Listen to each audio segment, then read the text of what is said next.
Olá, pessoal, sejam bem-vindos ao Pod Vozes, o podcast que dá voz às juventudes da Amazônia. Eu sou a Nelly, do curso de Letras Espanhol. Eu sou o Gêmeo, sou acadêmico de Direito aqui da UEAP. Estou muito animados em trazer mais uma conversa para o nosso podcast. O programa Vozes da Juventude é voltado para promover o protagonismo juvenil, incentivando a participação ativa dos jovens em discussões relacionadas a questões ambientais. No episódio de hoje, vamos falar sobre o ativismo digital e como ele pode nos auxiliar no nosso dia a dia. E nosso convidado de hoje é alguém que tem usado suas redes sociais para levantar debates fundamentais sobre planejamento urbano e meio ambiente. Ele é uma voz ativa quando falamos sobre a cidade, o crescimento urbano e os impactos ambientais. Mas antes de revelar o nome dele, quero perguntar para vocês: o que faz uma cidade ser bem planejada? Então, seja muito bem-vindo, Harif. Obrigado. Primeiramente, é um prazer estar aqui. Eu sempre fico muito feliz de estar em ambientes acadêmicos, de estar participando de projetos de extensão, porque, querendo ou não, eu vim da universidade e tudo que eu defendo, tudo que eu exponho, eu tento levar ao público, eu aprendi dentro da universidade e eu quero que seja conhecido do grande público, né? Então, eu sou arquiteto urbanista formado pela Unifap, é, tenho uma pós pelo IFAP, né, em processos construtivos, mas a minha paixão, atuo como arquiteto, né, principalmente na área residencial, mas a minha paixão é de fato o urbanismo, é o planejamento urbano e hoje essa criação de conteúdo na internet, né, voltado para essa área de divulgação de dados urbanos e ambientais, curiosidades, né, de história de Macapá também. Ah, muito bacana. Então, Harif, para começar, na sua percepção, quais são as características de uma boa cidade? Então, a boa cidade, ela é primeiramente uma cidade pensada no ser humano.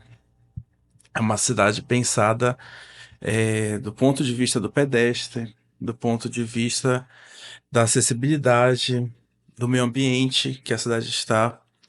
É uma cidade que não é pensada só para carro, para quem tem muito dinheiro ou para quem mora muito bem. É uma cidade pensada para todo. É uma cidade democrática, pensada para ser democrática.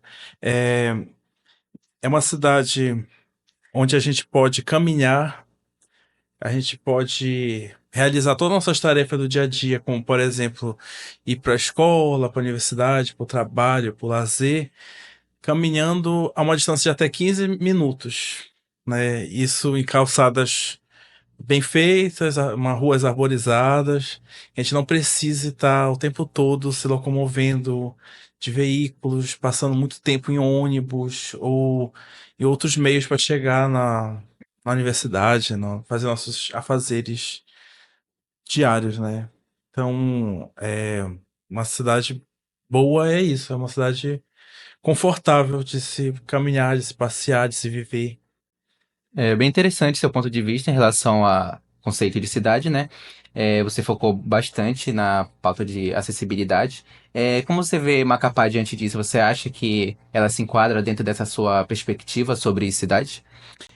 Olha, infelizmente Macapá é muito desigual.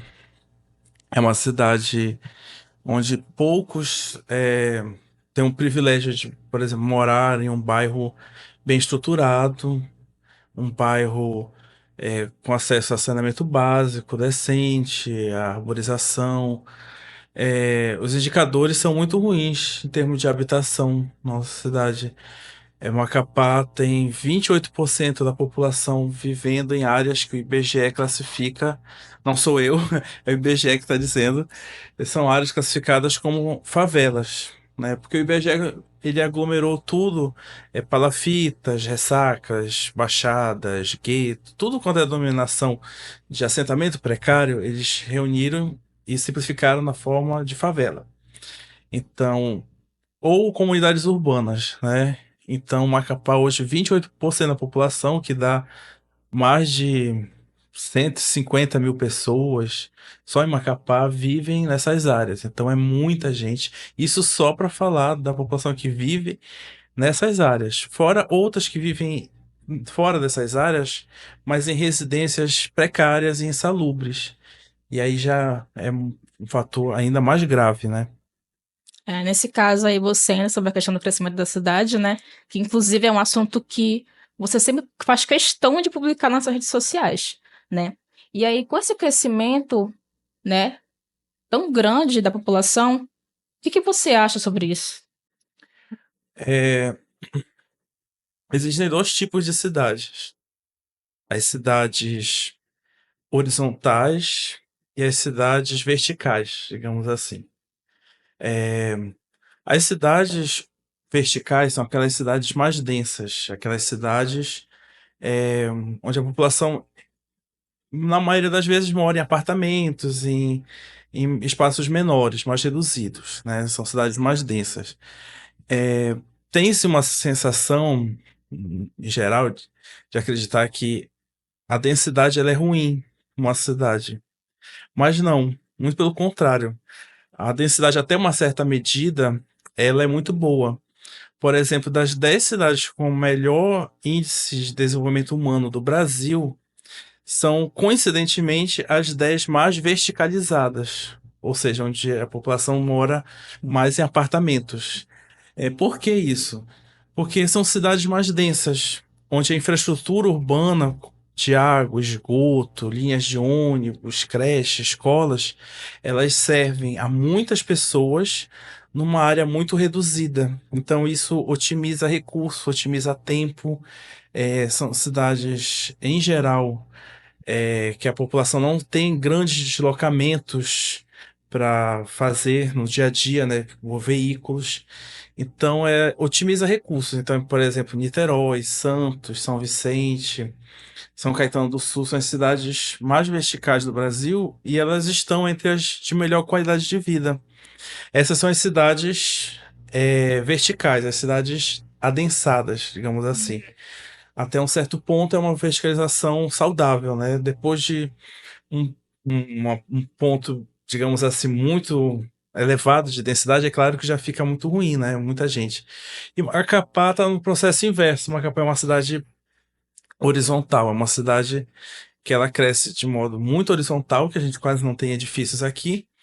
A grande maioria da nossa população mora em casas, residências, e é muito espraiada, ela é muito espalhada. Isso torna a infraestrutura muito cara, isso torna os deslocamentos muito maiores. Consequentemente, o poder público demora mais para chegar nos extremos da cidade.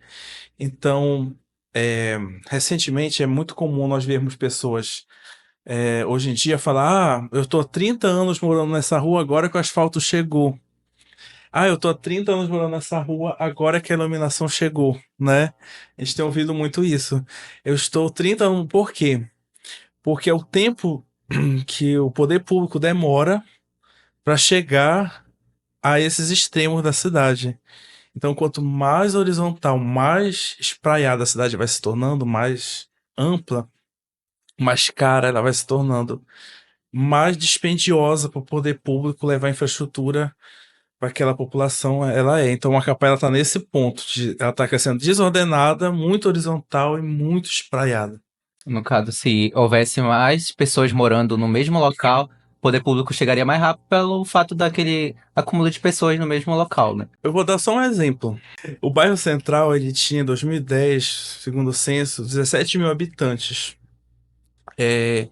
Caiu para 12 em 2022, segundo o último censo. Ou seja, 5 mil pessoas deixaram o centro de Macapá, residentes, né? E isso aconteceu em todos os bairros aqui em volta. E essa região onde a gente está hoje, a região central, ela perdeu em torno de 20 mil moradores nos últimos 12 anos. E esses moradores foram para onde? Cada vez mais longe do centro. Isso é muito ruim para uma cidade, isso é muito ruim mesmo. E é uma coisa que eu tento alertar, mas infelizmente poucas pessoas aqui em Macapá estão se dando conta desse problema, né? Até os próprios maiores condomínios eles são afastados, né, das cidades. E uma coisa que você falou também durante isso é sobre qualidade de vida. E quando a gente fala em qualidade de vida, principalmente em uma cidade, na verdade em qualquer parte, isso reflete logo também a água. Segundo o Instituto Trata Brasil, de 2022, Macapá ocupou o segundo ranking de pior saneamento básico. O que você pensa sobre isso em relação ao saneamento, esgoto, o novo marco legal do saneamento? Como é que isso reflete aqui em Macapá? Como você vê isso tudo? Eu acho positivo, achei positivo o novo marco do saneamento. Em geral, eu sou contra essas privatizações e tudo. Mas no saneamento, nós chegamos num ponto, principalmente em estados como o Amapá, onde nós não temos saneamento. O poder público, obviamente, falhou em levar saneamento básico para a população. Então, com uma medida de fato, digamos assim, desesperada e urgente, se entregou para a iniciativa privada fazer essa universalização. E a priori eu estou torcendo para que dê certo, né? Que a CSA, ganhou, né, o consórcio, ela consiga, como ela está obrigada a fazer essa universalização.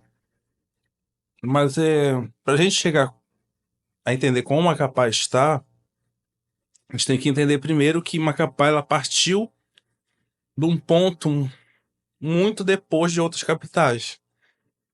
Então nós temos capitais com séculos de história, que viveram vários ciclos econômicos, e cada um desses ciclos foi colocando infraestrutura nessa cidade.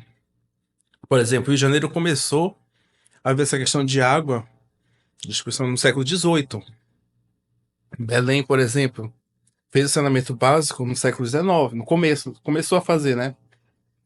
No século XIX, na época da borracha. Então, Macapá ela só se tornou capital de um território nos anos 40 e de estado a partir de 91. Então, nós temos só 34 anos como capital de estado. Então, esse tempo e a falta também de interesse dos governantes que foram passando agravaram essa situação que a gente tem hoje.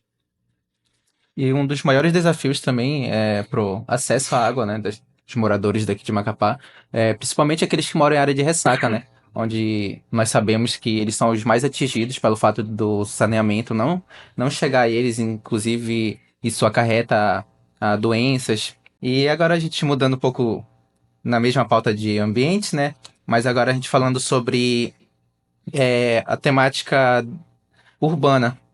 A gente precisa falar do impacto do desmatamento. Você fala bastante também nas suas redes sociais, é uma das pautas que vocês mais tocam. Na sua visão, de que forma a derrubada de árvores e a falta de planejamento ambiental impacta aqui dentro da nossa cidade? Olha, tem um impacto muito grande na qualidade de vida, né? Porque a cidade vai ficando cada vez mais quente.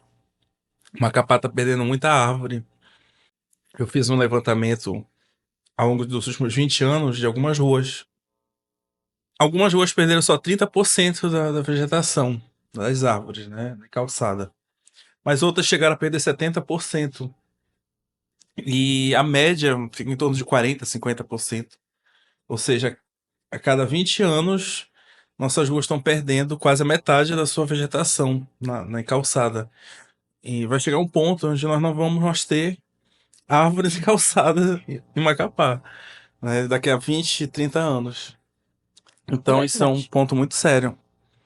E é um ponto de partida de qualquer plano de adaptação às mudanças climáticas, de resiliência urbana, é um bom plano de arborização. E Macapá precisa também urgentemente de um plano de arborização.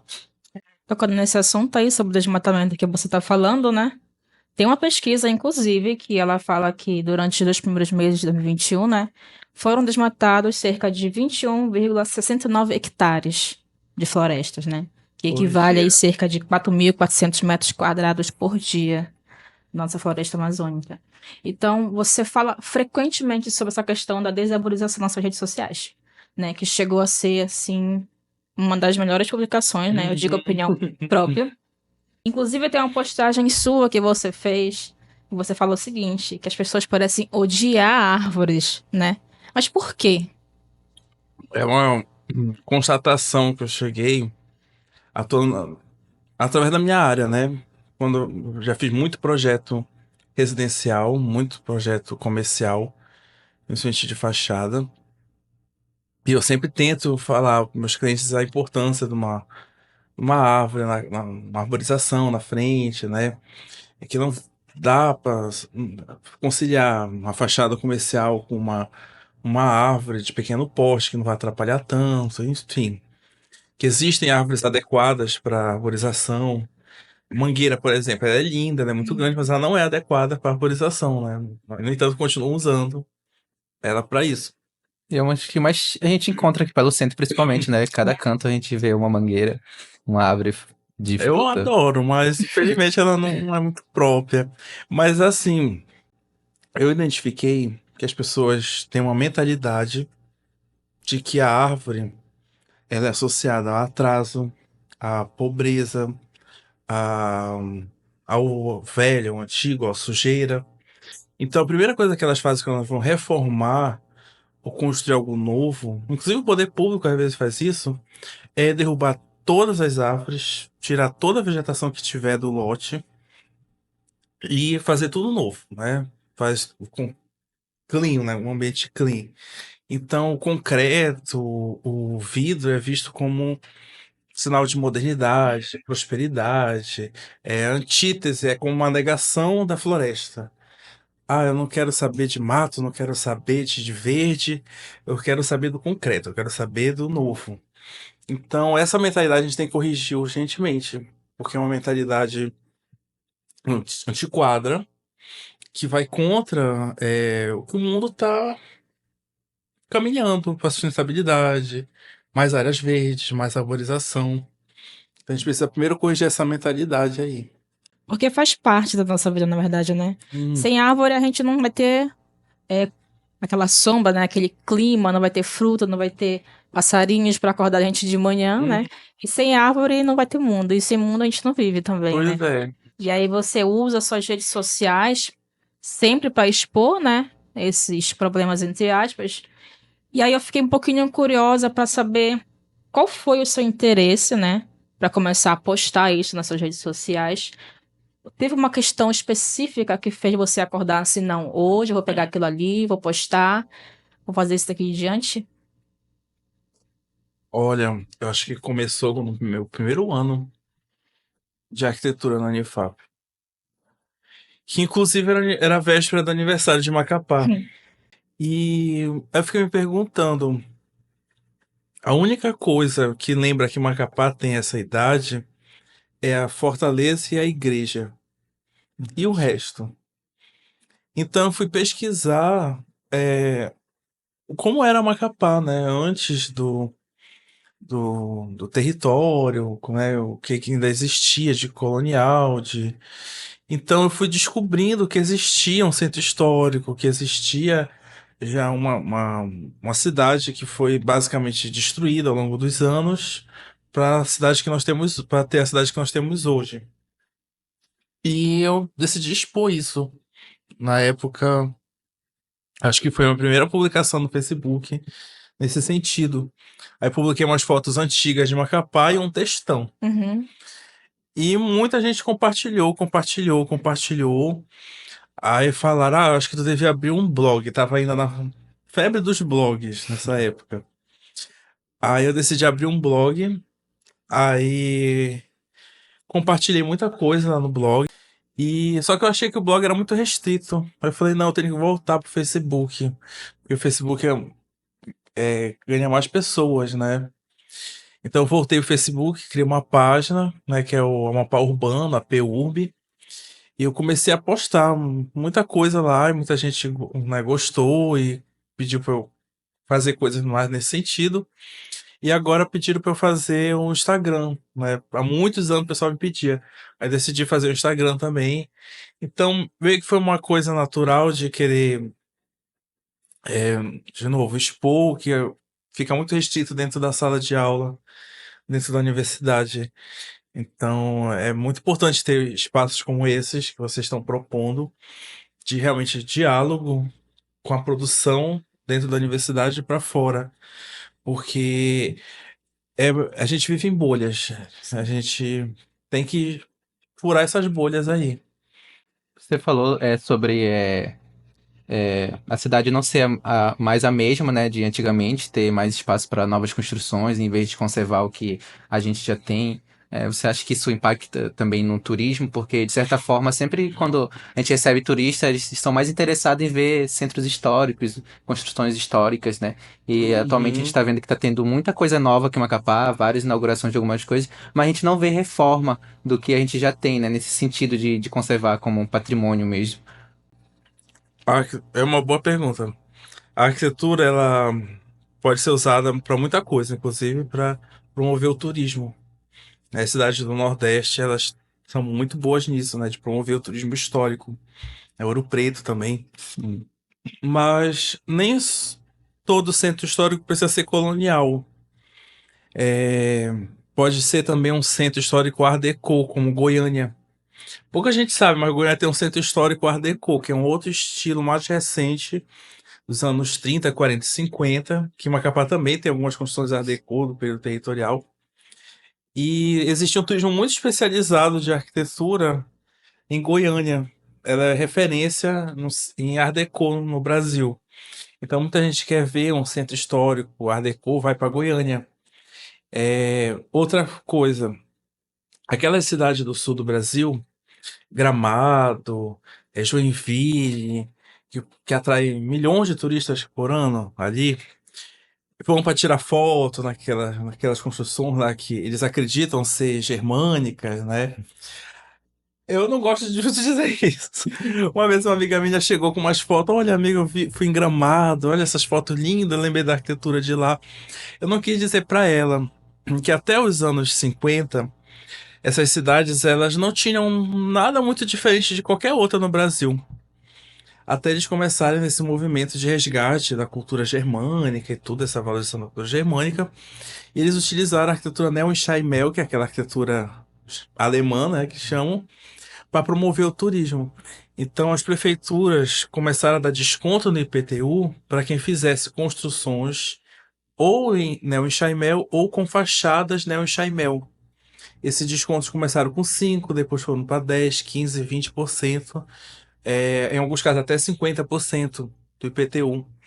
Então essas cidades, se vocês pegam o início do século XX, tipo 1910, 12, e comparam elas com hoje, elas sofreram uma germanização na arquitetura que não existia no começo do século XX, porque a casa, né, o Steinmeier do imigrante alemão, ela ficava mais restrita à área rural, e na cidade ela era meio mal vista.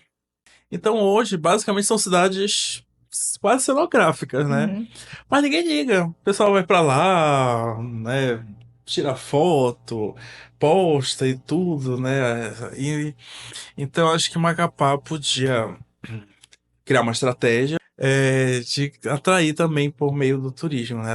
E aí eu quero lhe perguntar se você enfrenta desafios, críticas nas redes sociais para expor esses temas tão sensíveis da nossa cidade. O maior desafio hoje em dia é tempo e recursos, né? Porque eu descobri, e como você já deve estar constatando, que produzir conteúdo nesse formato, ou de Reels ou de outro, não é fácil. Exige uma estrutura, exige equipe, né? Então eu queria fazer muita coisa, mas por enquanto só tem eu. Então, meu Fica aí o maior. convite, né? Fica o convite aí para quem quiser. E sobre crítica, eu sempre tô recebendo no Twitter, sempre tô retrucando no Twitter. Porque é onde eu mais, digamos assim, me exponho.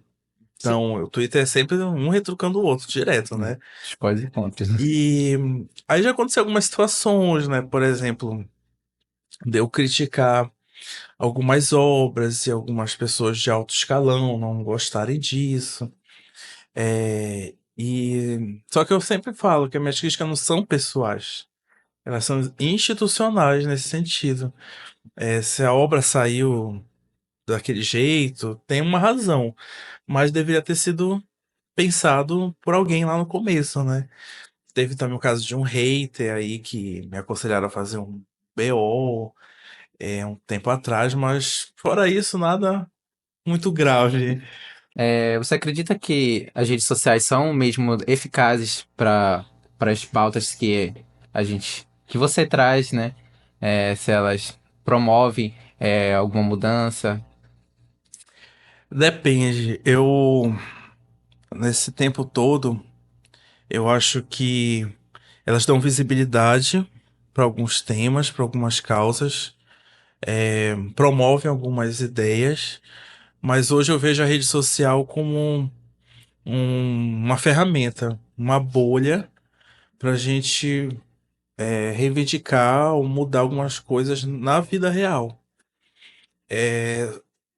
Eu tenho uma experiência, digamos assim, recente, que assim, eu saí da minha bolha, né, e procurei furar outras bolhas, e eu me deparei com realidades muito diferentes que a rede social, principalmente o Twitter. O Twitter é uma rede social, eu gosto, vivo lá, mas é uma rede social muito classe média, né? Então, não é uma rede social muito popular, não é uma coisa muito acessível, digamos assim, Principalmente aqui no estado, né? No aqui no estado não é estado. muito popular. Primeiro que é uma rede social só de texto, basicamente, né? Tem um vídeo, mas o vídeo geralmente é para auxiliar o texto, né?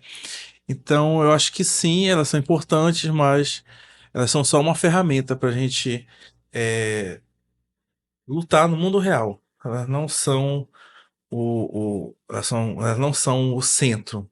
Elas são só uma ferramenta para isso. E você também tem um grande alcance, né? Então, eu acho que se atingir milhares de pessoas e pelo menos três, quatro ali se conscientizar, de acordo com aquilo, tá valendo todo o esforço, né? É, se algumas postagens viralizaram, fizeram as pessoas refletir.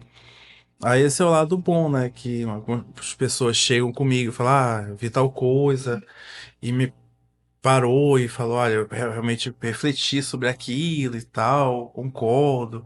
Ou então eu sempre pensei isso, mas eu nunca sabia explicar isso.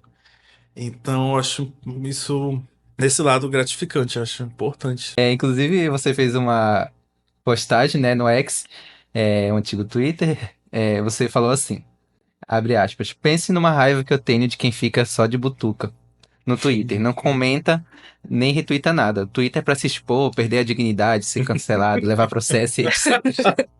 Isso tá dentro do que você acabou de dizer, né? O que te move, Sim. assim, além, você já falou algumas coisas, né? Mas como você cria coragem para ver essas coisas, dito que você diz que pode comprometer a vida profissional também, você acha que a pauta que você traz, ela sobrepõe todas as outras coisas? Olha, eu acho que é um tiquito de coragem, mas muito de paixão também no que eu acredito. Assim, defender essas ideias de cidade que eu compartilho deveria ser conhecido do grande público. Na verdade, sempre foi essa a minha grande intenção de rede social, de ir para política, de fazer com que essas ideias, como eu estava falando antes, né, desse novo urbanismo mais humanista, mais voltado para o pedestre, para o ciclista, né, seja de fato abraçado, principalmente pelos gestores. É muito, muito, muito difícil furar essa bolha da universidade, movimento social e chegar no poder público. Muita coisa urgente precisa virar política pública e ainda não está virando, né? Como, por exemplo, a resiliência urbana das nossas cidades para adaptar elas para as mudanças climáticas. O Macapá não tem um plano de adaptação às mudanças climáticas, de resiliência urbana. Isso é uma coisa que já deveria estar sendo discutida. A nossa cidade ela vai ser uma das mais impactadas com essa mudança, porque nós estamos na linha do Equador. Sim.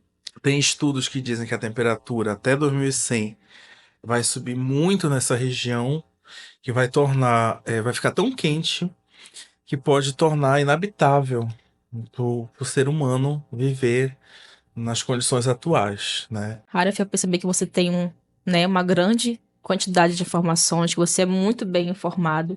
E aí eu fiquei curiosa, eu queria saber como é que você tem essa informação? Alguém passa, você lê, vê em jornais, como é que funciona? Eu criei um ecossistema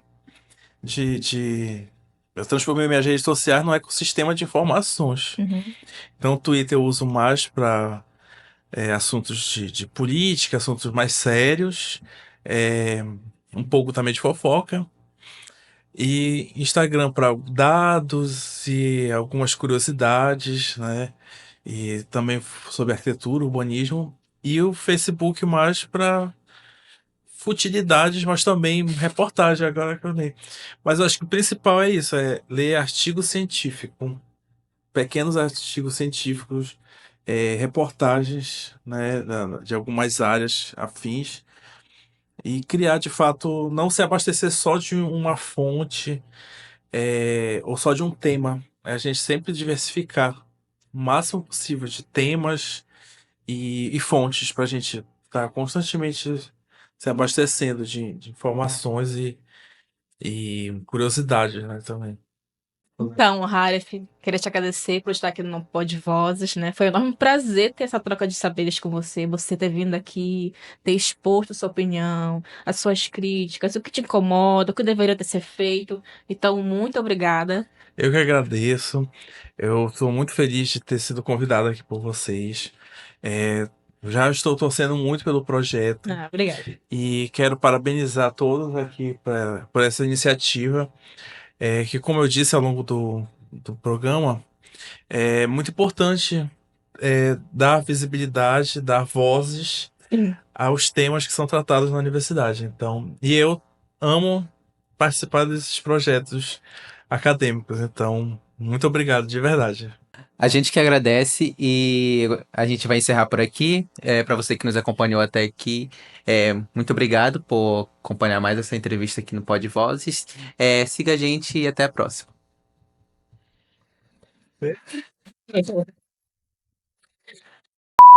Então, muito obrigada por ter vindo aqui no nosso Pod Vozes. Para você que nos acompanhou até aqui, obrigado por estar com a gente, acompanhando mais essa entrevista no Pod Vozes. Até logo. Eu ia agradecer.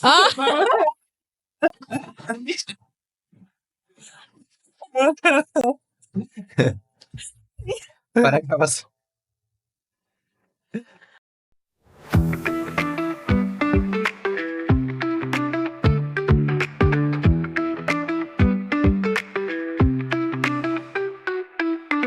I set out on an uncharted sea. Anxiety and expectations are mixed. The winds are changing, but still my ship moves forward. I'm not